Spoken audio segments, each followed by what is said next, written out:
My shoulders ache as I push open our front door, the familiar strain of an 8-hour shift at the bookstore settling into my muscles. The moment I step inside, something in the air changes. The living room feels charged, heavy with an atmosphere I've learned to recognize since childhood. My mother stands in the center of the room, arms crossed, and my stomach drops before she even opens her mouth. "There you are." Her voice carries that razor edge I know too well. Jessica perches on the edge of the couch, lower lip trembling in a performance I've seen 1,000 times before. On the coffee table between them lies a crisp white letter, university letterhead clearly visible even from where I stand. My eyes catch fragments of words, academic dishonesty, and immediate expulsion. "This is your fault." Mom's voice cracks through the air like a whip. "You put too much pressure on Jessica. She had no choice but to cheat." I grip the doorframe, my mind struggling to process the absurdity of the accusation. Jessica, perfect Jessica, has been caught cheating on her finals. And somehow, standing in our dimly lit living room, I'm being blamed for it. "You're always showing off how perfect you are," Jessica chimes in, her voice wobbling. "I just wanted to be as good as you." The words hit me like a physical blow. My brain spins backward through time. 8-year-old me in the principal's office, Mom's fingers digging into my wrist as she blamed me for Jessica's stolen lunch money. The security footage later proved Jessica took it herself, but the apology never came. Christmas morning after Christmas morning, Jessica unwrapping designer handbags while I received secondhand coats with price tags still attached. "Jessica deserves nice things," Mom would say. "You don't need to be spoiled." Senior year floods back. 2 part-time jobs, saving every penny for a car, only for Mom to demand the money for Jessica's new laptop. Always Jessica, always my fault, always my sacrifice. Mom's nails dig into my arm now, dragging me back to the present. "This family has done everything for you, and this is how you repay us? You make Jessica feel like she'll never be good enough?" Something shifts inside me. 23 years of bending, breaking, accepting, and suddenly, I can't do it anymore. I pull my arm free, lifting my chin to meet her gaze. "I had nothing to do with this," I say, my voice shaking but firm. "Jessica cheated. That's on her." The silence that follows feels like the moment before a storm breaks. Mom's face contorts with fury as she snatches up the expulsion letter, thrusting it in my face. "You ungrateful brat!" The paper crumples in her grip. "You're the reason this family is falling apart." The words crack something inside me, something fundamental and irreparable. I look at my mother, really look at her, and for the first time, I see the truth. She doesn't see me as a daughter. I'm just a convenient scapegoat, a receptacle for every failure, every disappointment, every flaw she can't bear to acknowledge in her golden child. My eyes drift to Jessica. She watches in silence, not apologizing, not even pretending to be grateful for Mom's defense. Instead, there's an almost smug satisfaction in her expression. She knows she'll walk away from this unscathed, just like always. The weight of years presses down on my shoulders, heavier than any bookstore shift. If I stay, this will be my entire life. Always sacrificing, always invisible, always wrong. My gaze falls on the front door, just a few feet away. It's still open from when I walked in, showing a slice of the darkening sky beyond. That door represents everything I've never had. Freedom, uncertainty, the chance to live for myself. "What?" Mom scoffs, following my gaze. "You're leaving? You have nowhere to go. You'll be back in a week, begging for my help." I don't respond. Instead, I turn and walk to my bedroom, the smallest in the house, barely furnished. My hands move on autopilot, stuffing a duffel bag with essentials, a few changes of clothes, a worn notebook, the $60 in cash I've managed to hide from Mom's borrowing. Before I leave, my eyes catch on a photo frame. Me as a child, smiling, before I understood what this house would become. I take it with me. The night air hits my face as I step outside. It's cold, but somehow lighter than any breath I've taken in that house. Behind me, Mom's voice carries across the yard. Go ahead. Don't come crying to me when the world chews you up. I don't look back. If you were me, would you have left, even if you had nowhere to go? Mom's words chase me down the empty street. Asterisk. You'll come crawling back. You have nothing. No one. Asterisk. The night air wraps around me like a cold sheet, and my fingers clench tighter around the strap of my duffel bag. $60. A change of clothes. A photo I should have left behind. The weight of what I've done crashes over me in waves, each step carrying me further from everything I've ever known. The neighborhood stretches endless and dark ahead of me. Porch lights flicker on one by one, families settling in for dinner, for movie nights, for all the normal things that happen in normal homes. My chest tightens. Where do you go when home stops being home? I walk until my feet ache, until the residential streets give way to commercial districts. The hum of distant traffic mixes with the chirp of crickets, and still I walk.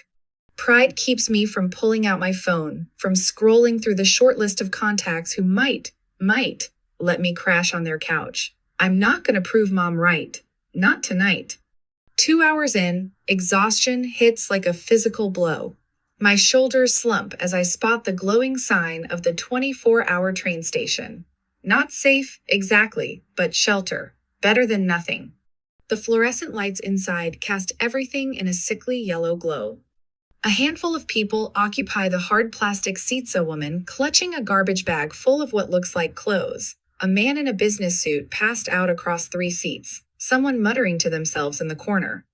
I choose a spot near the vending machines, as far as possible from the muttering man.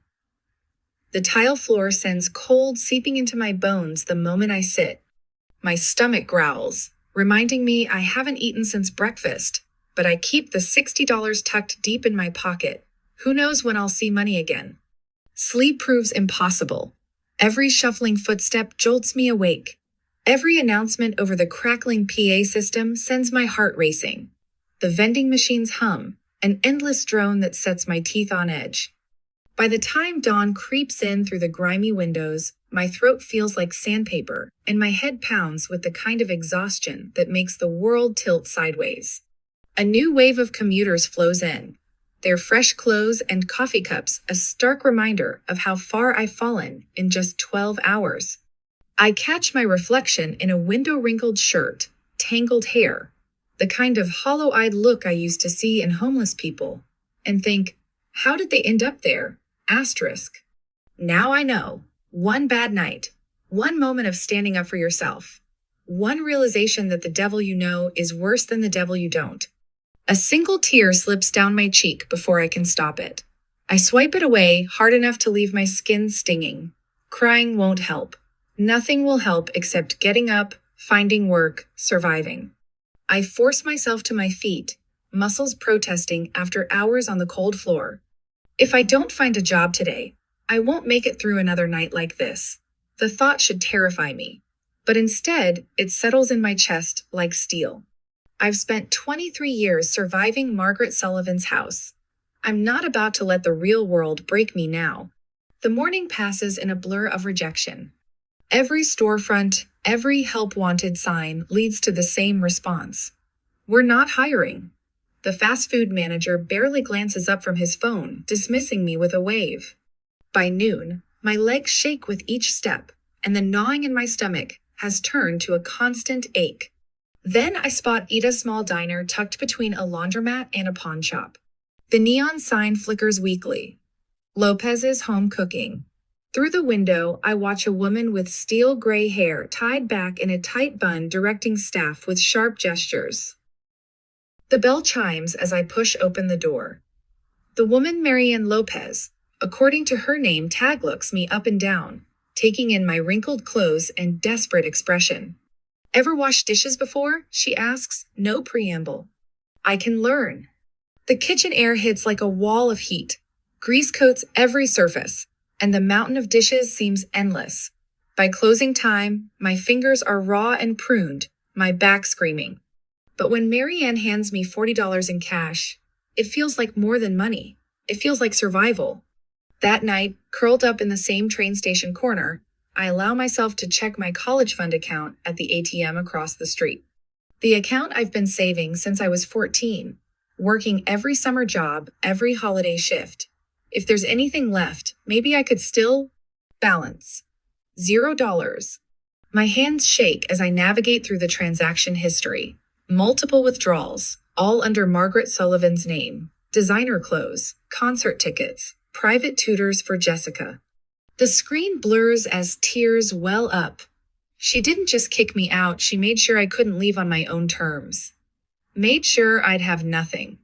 But something shifts in my chest, something harder than despair. If Margaret Sullivan could steal my future, I'll build a new one. Without her. Without any of them. Need more hours? Marianne asked the next morning, watching me scrub pots with mechanical precision. Yes. My friend owns a coffee shop. She needs help. You want in? I pause, sponge dripping suds onto my shoes. 2 jobs means twice the escape velocity. When can I start? The coffee shop is different customers instead of dishes, lattes instead of grease. My first real paycheck feels like victory, small but mine. Every dollar is a brick in the wall between me and Margaret Sullivan's voice in my head. Then I see it checking my remaining account balance at the end of the month. A transaction made in my name weeks after I left. Margaret Sullivan, still pulling strings, still using my identity like it belongs to her. I should be angry, should report it. But something colder takes root instead. Let her think she's won. Let her keep digging her own grave. One day, when I'm ready, all her fraud will come back to haunt her. And this time, I'll be the one watching her fall. My hands shake as I count out $1 bills on my threadbare mattress. 23, 24, 25. The bills are wrinkled and stained from 12-hour days split between Bean and Brew and Lopez Diner. I stuff them into a worn envelope, already knowing it's not enough for rent. The alarm on my phone blares at 4:15 a.m. Another day, another shift. I drag myself up, muscles screaming from yesterday's double. The mirror shows dark circles under my eyes that no amount of concealer can hide. But pride means nothing when you're one missed paycheck away from sleeping in your car. At Bean and Brew, I've mastered the art of becoming invisible. Head down, movements efficient, voice pleasant but forgettable. Until I'm not. Seriously? A woman in a cream-colored blazer sneers as I fumble her complicated drink order. Why do they even hire people who can't do their job properly? My cheeks burn, but I keep my expression neutral as I remake her drink. Inside, rage bubbles up like scalding milk in the steamer. I want to tell her about my cramping fingers from 8 hours of dishwashing yesterday. About choosing between dinner and bus fare. I said, sugar-free vanilla, she snaps, pushing the drink back across the counter. I remake it again, and again, and again. That night, I collapse onto my bed without bothering to change. The springs dig into my back through the thin mattress, but I'm too exhausted to care. As I turn my head, a familiar scent catches my attention, soft, soothing lavender. My eyes find the source, an old handmade candle tucked in the corner of my duffel bag, one of the few things I grabbed when I left. The scent pulls me back 12 years. Mom's kitchen, but on a rare day when she and Jessica were out. Me, carefully melting wax in an old pot, pouring it into mismatched jars from the recycling bin. The pure satisfaction of creating something beautiful from nothing. I sit up slowly, mind racing. My laptop is already open to my checking account, $212.47. Just enough for supplies. If it doesn't work, my finger hovers over the place order button. In my head, Mom's voice sneers, asterisk. You'll fail. You always do. Asterisk. I click. 3 days later, my tiny apartment fills with the warm scent of melting wax. I measure temperatures obsessively, test fragrances, adjust ratios. Each candle takes shape under my hand-simple mason jars, filled with carefully layered colors and scents that remind me of comfort, of home. Not the home I had, but the one I always wanted. The Etsy shop setup takes hours. I photograph each candle under the harsh fluorescent bathroom light, trying to make them look professional. The descriptions flow easier words about warmth, comfort, peace, things I'm still learning to find. Days pass. No sales. I refresh the page between customers at Bean and Brew during my breaks at the diner. Before falling asleep at night, nothing. The voice in my head that sounds like mom grows louder. What made you think anyone would want this? Asterisk? Thina notification. 1 candle. $12. I stare at the order confirmation until my vision blurs. It's barely enough to cover shipping, but it's something. It's proof. The validation lasts exactly 8 days. Then the reviews start. Poor quality. Arrived broken. Smells like chemicals. Worst purchase ever. Don't waste your money. Amateur hour. Get a real job. My stomach turns to ice as I read the usernames. Margaret's 1962. Jessica Love's 2 Shop. They found me. Later that night, I discover a Reddit thread. Jessica's username is unmistakable, mocking my pathetic little candle shop and reminding everyone that some people should know their place. The rage that fills me isn't hot like before. It's cold, crystalline. For the first time, I see the truth with perfect clarity. They don't just want me to stay down. They want to make sure I never get up. You look like you're plotting murder. I snap my head up from my phone to find Riley, my Bean and Brew coworker, watching me with concern. She's wiping down the counter after closing, her blue hair falling in her face. I'm fine, I say automatically. Yeah, and I'm the Queen of England. Riley leans against the counter. Spill. I hesitate, but something in her expression genuinely concerned rakes through my walls. The whole story spills out. The candles, the reviews, the sabotage. Instead of the pity I expect, Riley's eyes light up. Dude, you need to get on TikTok. Let me help. I'm good at this stuff. Before I can protest, she's pulling out her phone, arranging my sample candles on the clean counter. The light catches the glass, making the colors shimmer. Small businesses deserve support, she narrates, filming. Let's get this girl some orders. I watch her post it, certain nothing will come of it. Another dead end, another failure. I've never been more wrong. The next morning, my phone won't stop buzzing. 10,000 views, 20,000 views, 50,000 views. Orders flood my inbox. 50, 100, 200. Numbers I never dared to dream about. Then, buried in the avalanche of notifications, an email that makes my heart stop. From Brand Partnerships, Lux Aroma. Subject: Partnership, Opportunity. We love your work. Would you be interested in discussing a potential collaboration? Asterisk. My fingers hover over the keyboard as that old, familiar fear creeps in. What if Mom finds out? What if Jessica tries to take this away too? But something has changed. The voice in my head that sounds like Mom isn't the loudest anymore. My voice is. I click reply.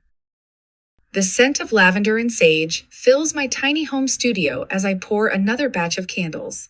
My hands move with practiced precision, measuring and mixing while order notifications ping on my phone. 300 units to ship by Friday. 2 wholesale accounts pending approval. 1 brand collaboration meeting next week. I pause, letting the familiar piece of creation wash over me. Just 6 months ago, I was slinging lattes at Bean and Brew, my fingers perpetually sticky with caramel syrup. Now my hands smell of essential oils and success. Today's my last day. I had told my manager, handing over my apron. She'd hugged me tight, whispering, "Go get him," in my ear. That moment felt like stepping off a cliff, terrifying and exhilarating all at once. But my online orders had finally overtaken my cafe wages. It was time. Celine? Riley pokes her head through the studio doorway, waving her phone. You might want to see this. My stomach tightens at her tone. She hands me her phone, open to a local news article. The headline hits like a punch to the gut. Local family faces foreclosure after years of financial mismanagement. There's my childhood home in the grainy photo, the peeling yellow paint even more obvious in newsprint.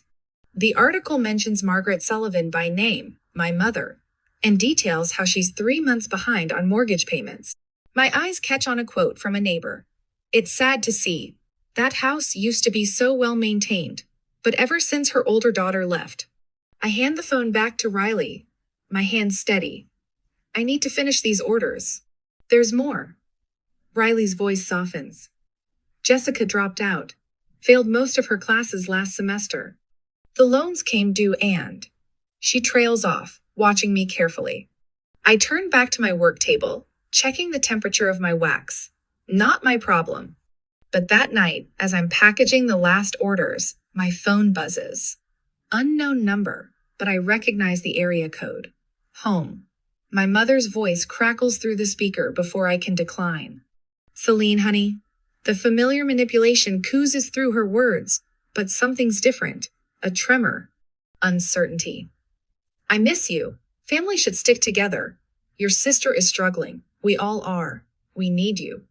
I let the silence stretch, feeling the weight of 2 decades of guilt and obligation press against my chest. But it doesn't crush me anymore. I end the call without speaking. The texts from Jessica start flowing immediately. I know I was a bad sister. I was just jealous. You were always so much better than me. Please, Celine, I have nowhere else to go. I block both numbers and return to my work. The wax melts, the orders ship. My business grows. 3 days later, Riley bursts into the studio again. It's gone viral. She shows me a social media post from Mrs. Chen, our old next-door neighbor, the one who used to slip me extra cookies when I helped her with her garden, the one who saw everything. I watched that girl get blamed for things she didn't do her whole life, the post reads. Celine Sullivan was treated like a maid while Jessica Sullivan was worshipped. Now that Celine has a successful business, suddenly they miss her? Where was that love when she was working 3 jobs to survive? The comment section explodes with support. Old classmates emerge with their own stories. The truth about Jessica's academic cheating scandal resurfaces. Someone mentions how she used to steal other students' work. A former teacher confirms it. I watch it all unfold with a strange detachment. The empire of lies my mother built around her golden child crumbles. Post by post, share by share, Jessica's name becomes toxic in professional circles. No one will hire her now. The next time my mother calls, she uses Jessica's phone to bypass the block. Her voice shakes. No superiority, no arrogance, just raw desperation. Please, she whispers, we have nothing left. Jessica's call comes an hour later, her words stumbling between sobs. I have nothing left.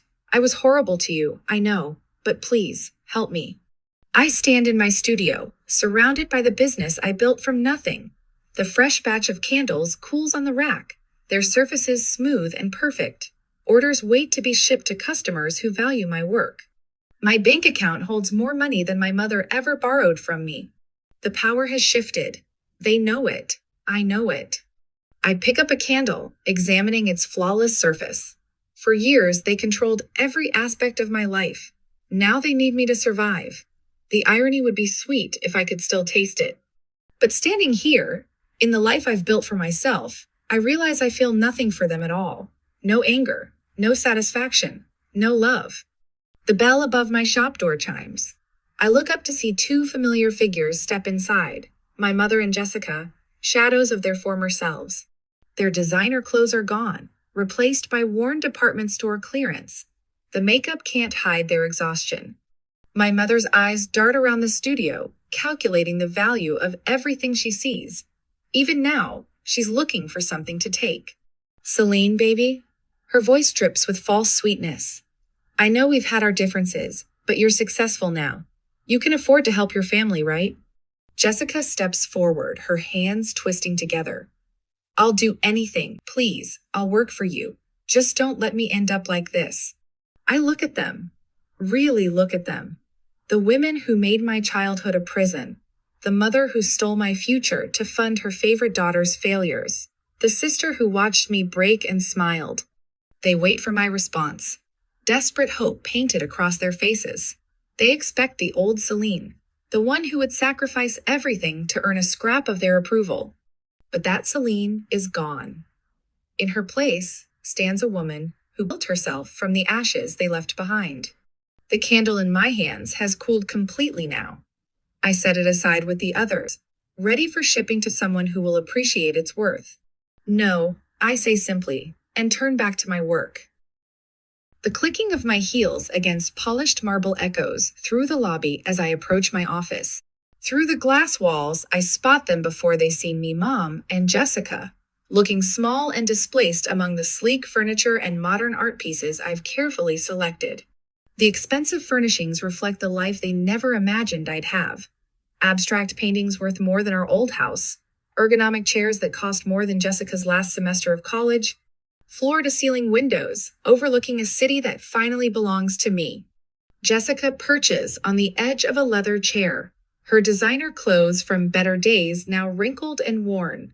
Her hollow cheeks and bitten nails tell a story of sleepless nights and mounting debts. Mom stands rigid beside her, hands clasped in a pose I recognize from countless parent-teacher conference-issuer concerned mother act. My stomach doesn't drop anymore when I see them. That's new. Celine, sweetheart. Mom's voice breaks as she spots me, tears welling up right on cue. Her hands tremble as she reaches toward me, a masterful performance of motherly remorse. We've made mistakes, I see that now, but we're still family. I let the silence stretch, watching as Jessica's fingers twist in her lap. She looks thinner now, her once perfect makeup slightly smudged, the designer bag at her feet a knockoff of last season's style. The golden child tarnished at last. Family helps each other, right? Jessica's voice wavers, but I catch the familiar manipulative undertone. She leans forward, desperation crackling beneath her practiced vulnerability. After everything, you wouldn't just abandon us, would you? The irony almost makes me laugh. Instead, I cross my arms, tilt my head, and ask the question that's been burning in my throat for years. Oh, but when I needed help, where were you? Mom flinches, as if I'd slapped her. Good. When I worked 2 jobs and still had to give Jessica my savings, where were you? Each word drops like ice into the pristine quiet of my lobby. When I had nowhere to sleep but a train station, where were you? When you stole my college fund? When you laughed as I struggled, where were you? We didn't know, Mom stammers, her performance cracking. The perfectly curated tears dry up as reality sets in. We thought you'd be fine on your own. A cold smile curves my lips. Well, you were right. I was fine. I am fine. And I did it without you. Jessica's face crumples, reality finally piercing her bubble of privilege. No education after the cheating scandal, no career prospects, no safety net. The golden child finally facing consequences. The truth of her situation reflects in the windows surrounding us is nothing now, and she knows it. I was a kid, Jessica's voice cracks. I didn't know any better. And now you're an adult, facing the consequences of your actions. I meet her gaze steadily. Welcome to the real world, Jessica. I reach into my desk drawer, pull out 2 bus tickets. They're one-way tickets back to our old town, the place Mom swore she'd never return to, where the streets are too narrow and the dreams too small. I lay them on the glass coffee table with precise movements.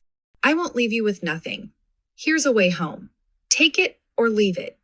Jessica snatches up one ticket, rips it in half. Her hands shake with the same entitled rage that once made me feel so small. You think this is funny? You think you're better than us? No, Jessica. I straighten my blazer, smooth imaginary wrinkles. I know I'm better than you. Mom stares at the torn pieces of paper scattered across my pristine floor. She doesn't argue anymore, doesn't plead. She knows this is over. The city hums beyond my windows, a rhythm of success she'll never be part of. I take one last look at them, the mother who never saw me, the sister who never earned her crown. Years ago, their judgment could shatter me. Now, they look small, insignificant. Just 2 more failed attempts at manipulation in my carefully constructed world. I built this life without you, I say, turning toward my office. I think I'll keep living it without you. My heels click against marble again as I walk away. Behind me, I hear Jessica's ragged breathing, Mom's stifled sob. The sound of their desperation fades with each step. I don't look back. I've spent enough of my life looking back. Morning light streams through my floor-to-ceiling windows, casting long shadows across the bamboo floors of my apartment. I breathe in the rich aroma of freshly ground coffee beans, letting the quiet settle around me like a familiar blanket. No tension, no walking on eggshells, just peace. My phone buzzes with a notification. Another 5-star review for Lunar Lux candles. I scroll through the comments, a smile tugging at my lips as I read about how our signature scents have transformed people's faces. 3 years ago, I was mixing essential oils in my cramped studio apartment, praying I could sell enough to make rent. Now I have 15 employees, a warehouse in Brooklyn, and more orders than we can handle. I pause at my bedroom mirror, taking in my reflection. The dark circles that once haunted my eyes have faded. My shoulders no longer hunch with the weight of constant criticism. I look free. The drive to my old neighborhood feels surreal. Each familiar turn stirs memories I've long since buried, but they no longer have the power to wound. When I round the final corner, I almost don't recognize the house. The pristine lawn Margaret took such pride in has grown wild and unkempt. Paint peels from the shutters like dead skin, and a crooked for sale sign swings in the autumn breeze. I park across the street, studying the abandoned shell of my childhood prison. No cars in the driveway, no lights in the windows, just empty rooms holding the ghosts of arguments long past. Through a broken window, I can see the living room where I last stood my ground, the spot where I finally said no. A strange laugh bubbles up in my throat, not bitter, not haunted, just surprised. This place that once seemed so massive, so suffocating, now looks small and insignificant. Like a set from a play I no longer have to perform in.